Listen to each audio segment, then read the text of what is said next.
Assalamualaikum warahmatullahi wabarakatuh. Perkenalkan, nama saya Dinda Juliana Rizky dari kelas 1A. Saya membuat resum tugas yaitu dari mata kuliah pengantar asuhan kebidanan tentang pengertian persalinan, sebab dimulainya persalinan, tahapan dalam persalinan. A. Pengertian. Persalinan adalah proses pengeluaran hasil konsepsi janin atau uri yang telah cukup bulan atau hidup di luar kandungan melalui jalan lahir atau melalui jalan lain dengan bantuan atau tanpa bantuan atau kekuatan sendiri. Bentuk persalinan berdasarkan definisi adalah sebagai berikut. 1. Persalinan spontan.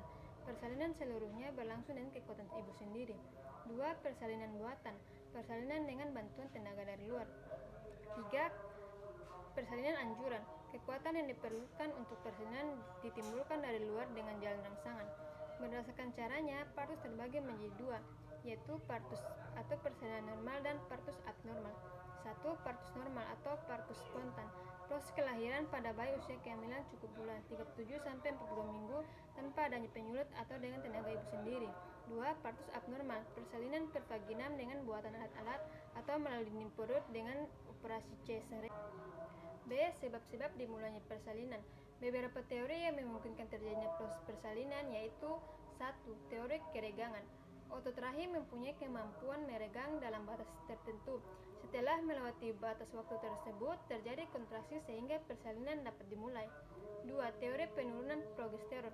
Fili Coriolis mengalami perubahan-perubahan dan produksi progesteron mengalami penurunan, sehingga otot rahim lebih sensitif terhadap oksitosin. Akibatnya, otot rahim mulai berkontraksi setelah tercapai tingkat penurunan progesteron tertentu. 3. Teori oksitosin internal. Menurunnya konsentrasi progesteron akibat tuanya kehamilan menyebabkan oksitosin meningkat aktivitasnya dalam merangsang otot rahim. 4. Teori plasenta menjadi tua. Seiring matangnya usia kehamilan, fil Coriolis dalam plasenta mengalami beberapa perubahan hal. Ini menyebabkan turunnya kadar estrogen dan progesteron yang mengakibatkan tegangnya pembuluh darah, sehingga akan menimbulkan kontraks uterus. 5. Teori iritasi mekanis. Di belakang serviks terletak ganglion cervicalis. Bila ganglion ini digeser dan ditekan, misalnya oleh kepala janin, maka akan timbul kontraksi uterus. 6. Teori hipotalamus pituitari dan glandula suprarenalis. Glandula suprarenalis merupakan pemicu terjadinya persalinan. Teori ini menunjukkan pada kehamilan dengan bayi anencefalus sering terjadi kelambatan persalinan karena tidak terbentuknya hipotalamus. 7. Teori prostaglandin. Pemberian prostaglandin pada saat hamil dapat menimbulkan kontraksi otot rahim, sehingga terjadi persalinan. Prostaglandin dianggap dapat merupakan pemicu terjadinya persalinan. C. Tahapan persalinan. Persalinan dibagi menjadi 4 tahap. Pada tahap 1 disebut juga kala pembukaan, kala 2 disebut juga kala pengeluaran, kala 3 disebut juga kala uri, dan kala 4 adalah 2 jam setelah plasenta keluar. 1. Kala 1. Persalinan dimulai sejak terjadinya kontraksi uterus yang teratur dan meningkat frekuensi dan kekuatannya, sehingga serviks membuka lengkap 10 cm. Kala 1 terdiri dari atas 2 fase, yaitu fase laten dan fase aktif. 2. Kala 2. Dimulai dengan pembukaan lengkap 10 cm sampai bayi lahir. Proses ini berlangsung 2 jam pada primigravida dan 1 jam pada multigravida.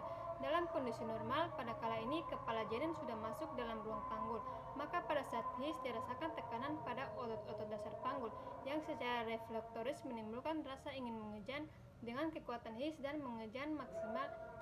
Kepala janin dilahirkan dengan subsiput di bawah simfisis dan dahi muka dagu melewati perineum. Setelah his istirahat sebentar, maka his akan mulai lagi untuk mengeluarkan anggota badan bayi.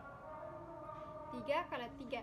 Dimulai segera setelah bayi baru lahir sampai lahirnya plasenta, yang berlangsung tidak lebih dari 30 menit. Setelah bayi lahir, uterus teraba keras dengan fundus uteri agak di atas pusat. Beberapa menit kemudian uterus berkontraksi lagi untuk melepaskan plasenta dan dindingnya. 4. Kala 4. Dimulai dari saat lahirnya plasenta sampai 2 jam pertama postpartum. Observasi yang harus dilakukan pada kala ini adalah A. Tingkat kesadaran ibu. B. B. Pemeriksaan tanda-tanda vital. C. Kontraksi uterus. D. Jumlah pendarahan dianggap masih normal bila jumlahnya tidak melebihi 400 sampai 500 cc. A. Plasenta dan selaput ketuban lahir lengkap. F. Kandungan kemih kosong. G. Bayi dalam keadaan baik. H. Ibu dalam keadaan baik. Sekian dan terima kasih. Itulah tugas saya. Wassalamualaikum warahmatullahi wabarakatuh.